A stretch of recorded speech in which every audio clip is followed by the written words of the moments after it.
Судот и полицијата уште не го нашле Ремзи Мифтари, осудениот на 10 години затвор за автобуската несреќа кај Ласкарци во која загинаа 16 луѓе, а 30 беа повредени.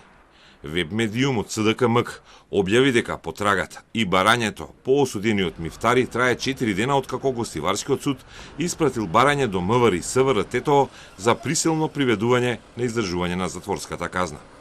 Од СВР Тетово за Телма потврдија дека пред 4 дена ја добиле наредбата, но гостиварската полиција не успеала да го најде дома ниту на други локации и во тек се активности за пронаоѓање на Мифтари.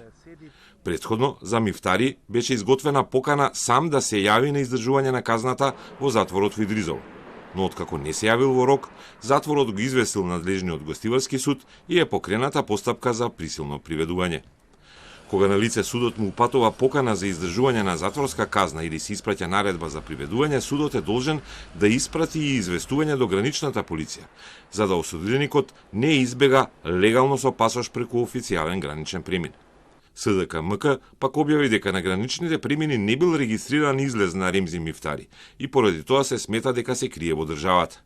Мифтари, откако апелација, речиси му ја дуплираше казната во мај и од 6 му ја зголеми на 10 години затвор, стана познат во јавноста бидејќи бараше одлагање на казната со лекарско уверение за операција на кила на тестиси. Поради тоа се спасуваше од одење во Идризово, но тоа уверение му е истечено.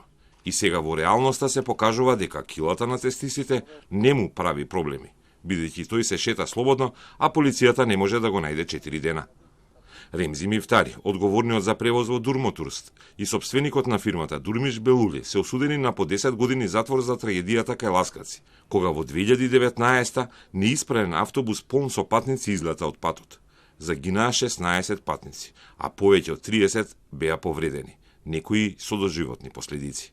Возачот Манол Трифуновски беше осуден на 14 години, а тројца вработени во техничкиот сервис на Дурмо добија една 5-годишна и 2 7-годишни затворски казни.